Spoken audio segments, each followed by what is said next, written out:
जी, hello दोस्तों, मैं हूँ कमर चीमा।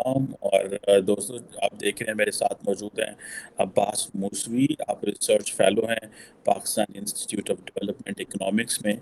और पाकिस्तान में क्योंकि आजकल मैक्रो इकोनॉमी की बड़ी बात हो रही है, इकोनॉमी को बहुत डिस्कस हम कर रहे हैं बिकॉज़ मुल्क की जो सिचुएशन है उस हवाले से। सो मैंने रिक्वेस्ट की अब्बास मूसवी साहब से इस हवाले से। अब्बास साहब, सबसे पहले तो आपके वक्त का बहुत शुक्रिया सर।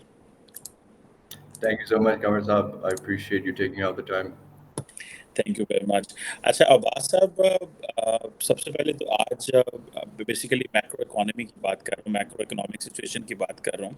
वर्ल्ड बैंक ने ये कहा है कि पाकिस्तान की जो जीडीपी ग्रोथ रेट है उसको उन्होंने फोरकास्ट किया कि वो इससे भी ज़्यादा नीचे आ रही है। और उन्होंने कहा कि एक तो ग्लोबल रिसेशन आ रहा है और पाकिस्तान की जो इकोनॉमिक ग्रोथ है वो और मज़ीद स्लो हो जाएगी 2% से, 2% तक स्लो हो जाएगी। सो हाउ डू यू सी, अगर ये फॉर एग्जांपल 1.5% या 2% के करीब पाकिस्तान की ग्रोथ रेट होती है, तो how do you see with this, जैसे कहते हैं ना 230 मिलियन की आबादी है, चैलेंजेस हैं, लोन्स हैं, how do you see this जो असेसमेंट वर्ल्ड बैंक की तरफ से आई है? Ji, bilkul nahi, I totally agree. It's a very grim situation for Pakistan currently, and there are various reasons for this. I think it's important to look at these things from a sort of structural point of view. If we go back in our history, it's important to look at governance in particular. कि किस तरह से हमारी governance evolve किया over the course of time, particularly in the years leading up to partition and right afterwards. How did Pakistan define itself as a state in the early stages? We basically took whatever India represented, we added a minus sign in front of that, and we were to be the opposite of this, right? So what this did was it functioned to grant the security apparatus the justification for rapid formalization, rapid expansion, and continuous sort of extra constitutional adventures into our sort of governance sphere. हमने शुरू से अपने आप को एक रेंटियर economy के तौर पे ऑपरेट किया.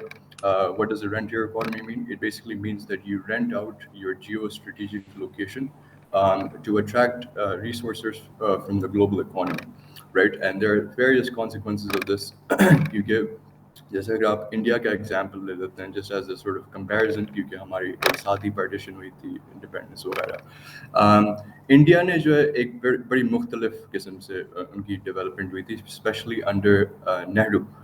नेहरू ने एक स्टेट लेड इंडस्ट्रियलाइजेशन को परसू किया था, जो हम आज इंडिया का सक्सेस देखते हैं. They are one of the biggest exporters of services to the global economy, particularly in IT. Now, the reason for this is that Nehru के अंडर जो है इंडियन इंस्टीट्यूट ऑफ टेक्नोलॉजी का एक पूरा नेटवर्क इस्टेब्लिश किया गया था, राइट? उनके साथ साथ उन लोगों ने लैंड रिफॉर्म परस्यू किया था, specially in the states of West Bengal and Kerala. उन्होंने बड़ा कॉम्प्रहेंसिव लैंड रिफॉर्म परस्यू किया था, and this functions to increase the level of democracy within a state, within a polity. During the same time, around the 60s or so, Pakistan में क्या हो रहा था? We were undergoing what is known as our Green Revolution, right? Under the Ayub Khan regime. Green Revolution में क्या हुआ था? Again, this comes back to the renter economy model. We were sort of funded by the Ford Foundation in the United States. They were sort of funneling resources into our agriculture sector. And this was primarily for tractors, for fertilizers, for irrigation systems, and so on and so forth. Now, mainstream economists आज पाकिस्तान के इसके बारे में बड़ी अच्छी तरह बात करते हैं. They see it as the decade of development, the decade of growth, and so on and so forth. But if you go into the details, you will see that इस पूरे इनिशिएटिव में सबसे ज़्यादा फायदा बड़े लैंडलॉर्ड्स को हुआ था. Big land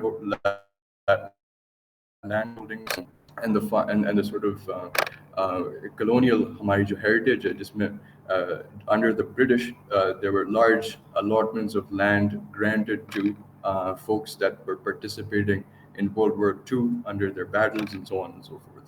अब क्योंकि हमारे यहाँ बिल्कुल भी लैंड रिफॉर्म कभी भी नहीं हुआ in a sort of comprehensive well thought out way जिस तरह इंडिया में हुआ था, the consequences of this war that सबसे ज़्यादा फायदा लैंडलॉर्ड्स को हुआ था. लैंडलॉर्ड्स को बड़ा लेवरेज मिला था इसकी वजह से, and they sort of increased their exploitation of the working classes in their particular regions. ये वो वाला पीरियड था जिसमें हमने सबसे ज़्यादा अर्बनाइजेशन देखी. This was our first large scale urbanisation in Pakistan. क्योंकि इतनी ज़्यादा प्रिकेरिटी फेस कर रहे थे लैंडलेस जो पेजेंट्री थी, the sort of larger laboring classes within the countryside. They were essentially compelled to sort of move to the countryside, to the cities rather, to the urban centers. Lahore ho gaya, Karachi ho gaya, Peshawar ho gaya, and so on and so forth. But after they moved to the cities, वहाँ पे भी जो city development authorities के साथ जो elites काम करते हैं, they were made there were hurdles created at every step of the way after migration into the cities, right? तो जो लोग माइग्रेट करके गए, they tried to operate street vending. किसी ने शुरू कर दी थी, किसी ने खोखे लगा दिए थे, and so on and so forth. um, इस इसके ऊपर भी clamp downs हुए थे with the help of city development authorities, right? तो in most countries around the world, urbanization takes a very different form. जिसमें मतलब there's a large agglomeration of people, high density cities होती हैं, high rise buildings होती हैं, and so on and so forth. हमारे यहाँ ये कभी भी नहीं हुआ because our governance arrangements have always been based on a rentier model, right? We haven't ever really thought it through in a systematic way. कोई planning के जरिए हमने नहीं चले. And one of the reasons for this is that our ruling elites have never been accountable to the ordinary citizen, right? They have only been accountable to specific power centers, which include the landholders, big industrialists, the security apparatus, international financial institutions, and so on and so forth.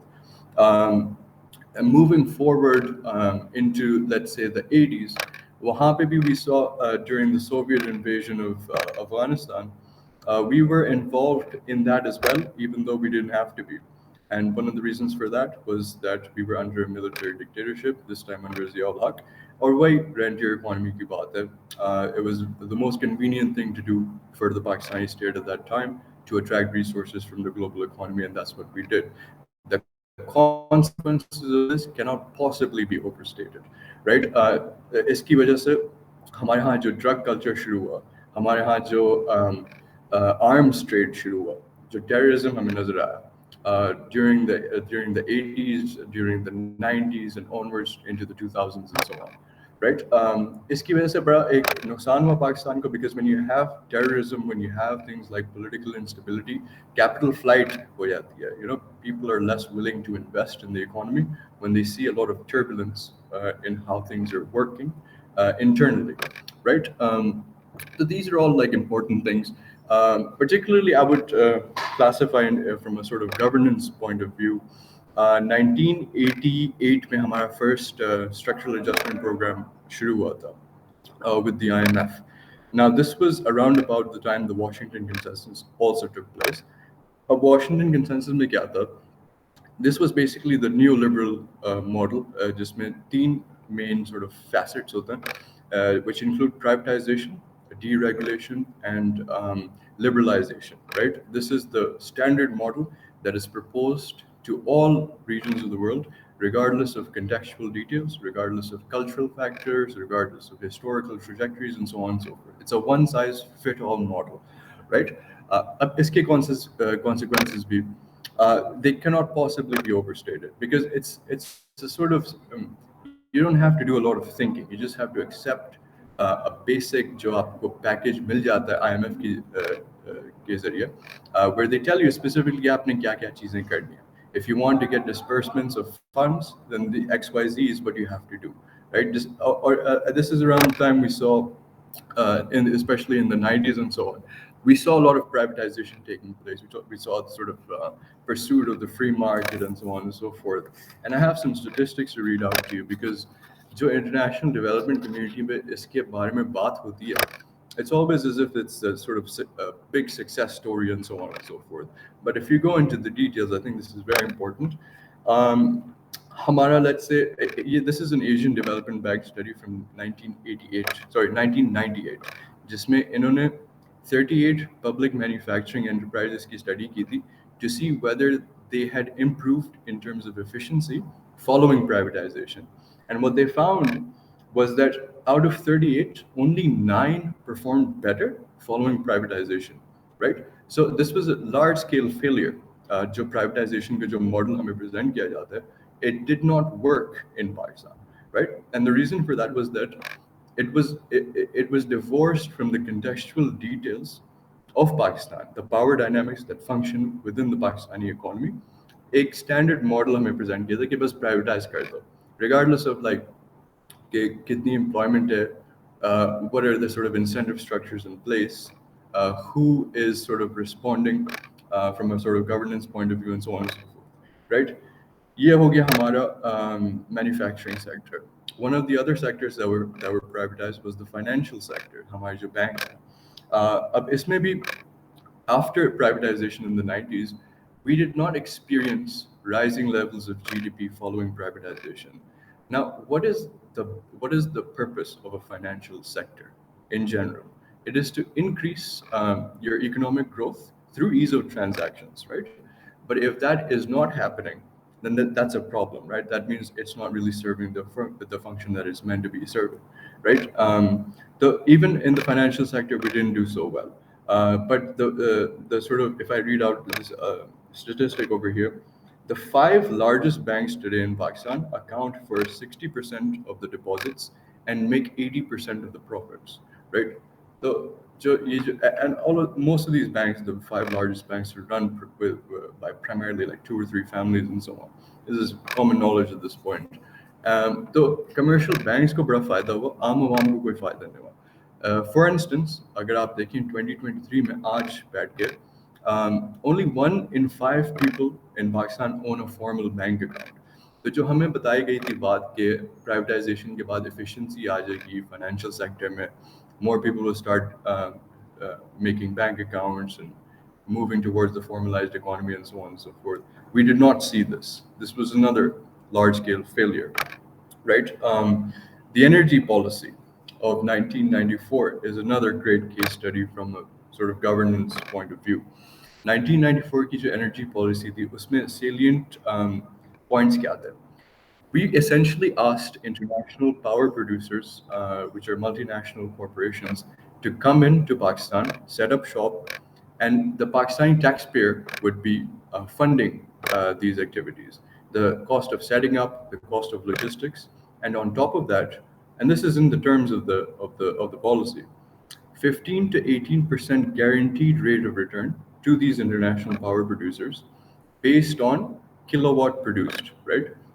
So what was the incentive? The incentive was to maximize output for these companies, right? They continued to maximize output to the point where we were over capacity. We did not need the kind of electricity that was being produced at that time. हमने ज़्यादा से ज़्यादा 8 to 10,000 megawatts चाहिए होती है. We were way above that at that point because of the incentive structures of the energy sector, right? So naturally, उससे क्या हुआ? The government had to start taking on loans to pay the IPPs, right? थोड़ा अरसे के लिए इसको sustain किया गया, but obviously the government couldn't keep up with the constant sort of rate of return जो हमें guarantee करना था IPPs को, right? So then we were unable to make those payments. The consequence of that was कि IPPs ने अपनी output कम कर दी. We saw load shedding at a massive scale in the 90s and 2000s and so on.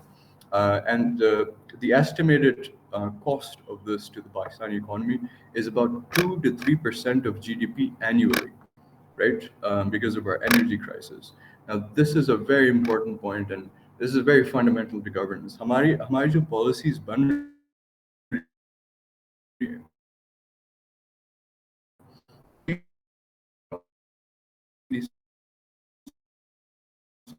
thinking about it. हम बस एक वो चक्कर में आते हैं. You know, where a lot of members of Congress in the U.S. were very happy about this. In particular, one of them even she very famously said that this is the greatest energy policy that has ever been devised in the history of the world ever, right? Because वही बात है, multinational corporations को बहुत फायदा था इसमें. Another sort of consequence of this was कि IPPs क्योंकि oil and gas के ऊपर operate करते हैं, we sort of moved away from hydropower, which was our primary source at that point, which was a sustainable source. We moved away from that and towards oil and gas. The consequences for the climate as a result of that were tremendous, right? The things that we see, that we suffer from today. right? So these are all important points. If I were to talk about, let's say, the telecommunications sector, even जिसमें हमारा PTCL privatized था. I believe this was in 2006 when it was privatized. Now, since 2006, the PTCL has laid off more than 30,000 of its workers, and its market value has actually plummeted by 75%, and it has lost a total of 3 to 4 billion USD, right? Now, this is again following privatization. जो हमें model present किया जाता है from international financial institutions, from multilateral donor agencies, कि privatize करें, deregulate करें, liberalize करें. All of these things are sort of like, on paper, they look very good, but in practice, they don't work, right? If you look at the history of all the nations that have developed, the ones that we see today as quote unquote industrialized developed countries and so on, they followed a very different model of development. Uh, for instance, if you look at Great Britain, if you look at Germany and so on, जहाँ पे industrial revolution हुआ था, the way they sort of developed was through state-led industrialization. This means we saw things like import duties, we saw customs duties, we saw subsidies, and so on and so forth. Even in more sort of contemporary times, with the example of South Korea, they followed the same model, which is called the infant industries model. जिसमें state का बड़ा एक central presence होता है, where they monitor specific industries and they monitor their output, they monitor their finances, they monitor the extent to which they are growing, and so on and so forth, right? And it's only after they have been shown, demonstrated to be performing well, do they get assistance from the state. So it's a very hands-on approach from the state. हमें क्या model present किया जाता है कि state को बस निकाल दो हर जगह से, the state should be मैं absent and so on and so forth. Ji.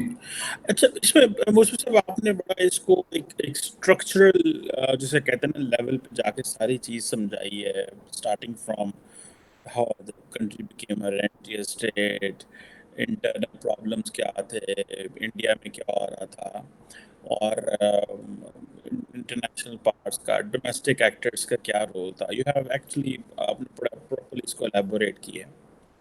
Way forward क्या है?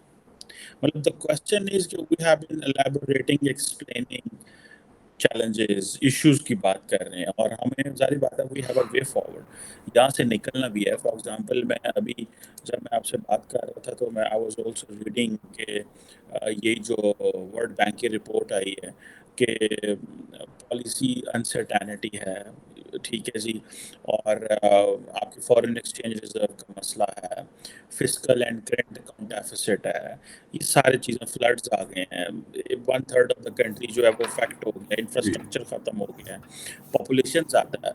क्या वे फॉरवर्ड, क्या वे हम, how things will get better? आपके पास क्या ब्लूप्रिंट है? What do you basically speak of that? Because मैं लास्ट पार्ट, एक पार्ट तो हमारा ये हो गया, जो आखिरी सेकंड पार्ट है उसमें वी कैन टॉक कि हमारा वे फॉरवर्ड क्या है, हाउ कंट्री विल जी मूव ऑन बिल्कुल फ्रॉम दिस बिल्कुल. पोजीशन. नहीं, for sure. I think fundamentally हमें सबसे पहले as a step number one, what we should be doing is we should be pursuing democracy. This is a very basic point, and it might sound cliche and so on and so forth. But democracy का मतलब क्या है? Democracy का मतलब ये नहीं है कि आप जाके जो है हर 5 साल के बाद जाके वोट डालते हैं. This is, of course, it's a very important part of democracy, but this isn't what democracy is fundamentally. Democracy का मतलब ये होता है कि the ruling elites are responsive to the interests, to the needs, and to the grievances of the populace, of the general populace, which largely include the working classes, right? तो जब तक हम democratize नहीं करेंगे through things like land reform, through things like the liberation of student unions, through the liberation of trade unions, through through vibrancy within civil society as a whole, which include sort of the NGO network, which include community welfare organizations, and so on and so forth, right? Which include things like social movements and so on, right? We need to democratize. We need to democratize um, because it's about feedback loops, right? When society has a certain set of feedback loops that they know can be used to signal information to the ruling elites, that is essentially what democracy means. Because the ruling elites have to be responsive to those, right? Devolution is a big part of this. हमने 18th Amendment के बाद जो है decentralization वहाँ पे रुक गई थी. We didn't see more decentralizations down to the level of local governments. Right? This is also a very important part of this, of the democratization process, which should be pursued, because इसमें I think a fundamental idea about development as a process is that आजकल ये एक बात बनी हुई है कि कोई consultant आ जाएगा from some international financial institution और वो आके हमें कोई economic prescriptions देगा, and if we follow those prescriptions we will be able to develop. Right? This is a completely mistaken idea, क्योंकि हर country की context अलग होता है, हर country के अलग मसले मसाइल होता है. Right? So you have to see this from a sort of like zoomed in perspective, micro level पे जाके जो है, it's only then that you can sort of look at how you can address the issues that that ordinary people are facing and so on. So democratization is step number one. और इसके ऊपर मैंने अभी recently article भी लिखी है. It's called Governance: A Hard Reset. It's in the Express Tribune if anyone's interested. दूसरी बात, I think we need to sort of look at our energy sector. The Pakistani Institute of Development Economics has put out a great book it's a very comprehensive sort of analysis of the power sector in Pakistan, and I'd encourage readers to look at that. This means we need to see more regulation, we need to see IPPs and their policies being revised. We need to see a movement away from oil and gas and towards sustainable sources of energy. One of the reasons for this is that oil and gas essentially make us dependent on oil and gas producers around the world. हमारी अगर आप import bill देखें, उसमें 1/4 is basically oil and gas, right? And this is a huge import bill every year that we're moving away from this through sustainable sources will ease down on our import costs and improve our balance of payments, right? दूसरी बात ये कि the regulation of the financial sector. Of financial sector privatization के बाद जो है, it moved away from granting loans to people that needed loans, to sort of vulnerable communities, to small and medium enterprises, and so on and so forth. It moved towards risk-free loans through government bonds and so on and so forth, right? Because the private sector is mostly currently sort of primarily profit motive, so they know that risk-free investments are the best way to go about it. So that needs to be looked at. तीसरी बात, public transport. Our cities are growing very rapidly, especially if you look at Karachi. It's becoming unsustainable at this point. It's essentially like 10 different cities in one. And we need to pursue high quality, comprehensive public transportation. जो हम लाहौर में हर साल देख रहे हैं is getting worse every year, the smog situation. One of the primary reasons that's the case is because of the vehicles on the streets, right? Our cities are essentially designed for cars, and that should not be the case. We should pursue large-scale public transportation to facilitate ordinary citizens that don't have the means to travel, in their personal vehicles. This is very important. Tax reform. We should also pursue tax reform in a very sort of well thought out way. Dr. Ishrat Hussain, who was the special assistant to Prime Minister Imran Khan, has written a 3-part article on this in the News International on tax reform. I encourage the viewers here to have a look at that. We need to move away from indirect taxes and move towards sort of wealth taxes and land taxes in particular as well. We need to start holding our elites accountable. We need to move away from a rentier economy. And we can only do this if we stop placing more and more burdens on poor and vulnerable communities through indirect taxes. And we need to move towards wealth taxes and corporate taxes and so on and so forth. Tax reform is a big one. Debt restructuring. We saw recently the PDM government going around the world and sort of vouching for climate justice, right? We saw the floods recently.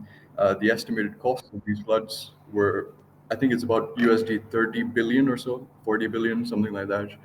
And this has nothing to do with Pakistan, right? The climate change is largely the consequence of the global north and its activities since the Industrial Revolution. There's a scholar by the name of Jason Hickel who's done a great study on this. He documents that 92% of global emissions since 1988 have come from the global north, right? What countries are these? Essentially, North America, Europe, Israel, Australia, and New Zealand, right? 92% of emissions have come from these countries since 1988, right? So they need to be held accountable for this. Our climate ministry and our foreign ministry should work together, and they have been doing this. Credit should go to Bilawal Saab and Shahri Rahman for the great work that they recently did with COP27 and so on and so forth, right?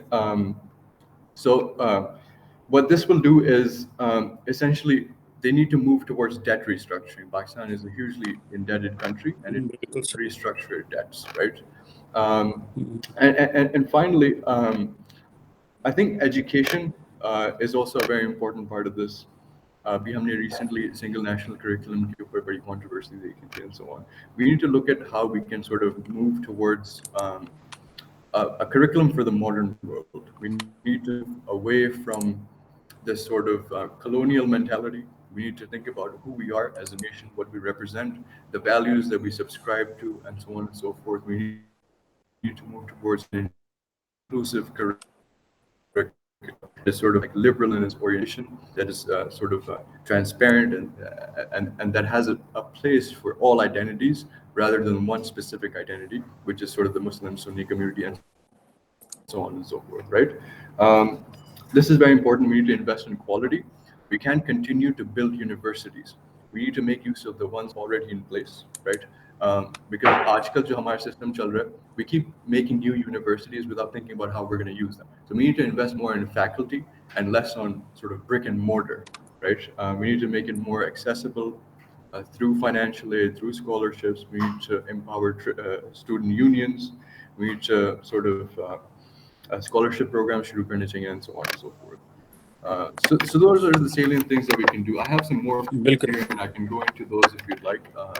But I'll stop there for the time being. मेरा ख्याल है कि हाँ, बिल्कुल इसको ये जो आपने मौसमी साहब इसको ये जो लॉन्ग टर्म सॉल्यूशंस भी हैं ऑब्वियसली इसमें और शॉर्ट टर्म सॉल्यूशंस भी हैं, मीडियम टर्म सॉल्यूशन और जी स्टार्टिंग फ्रॉम ये जो अर्बनाइजेशन और ये जो हुई है ये these are serious societal concerns हैं अब बिकॉज हम शायद इकोनॉमी से निकल के तो हम बेसिकली सोसाइटल जो इनसिक्योरिटीज है उसमें हम एंटर हो चुके हैं जिसमें फूड शॉर्टेज है तो बहुत कुछ है लेकिन obviously this is a long and unending debate and thank you very much for helping us to understand that what are of basically the course. structural economic challenges at macro level and इनके mass level पे solutions क्या होने चाहिए and I absolutely agree with you कि the local people have a better solution or rather imported जो लोग बाहर से लेके आना और उन्हें कहना कि उनको पहले समझाएं कि मुआशरा चीज़ें कैसे चलती हैं और फिर वो हमारे लिए solution निकालें. That is a difficult task. Thank you very much, Abbas Musfi sir.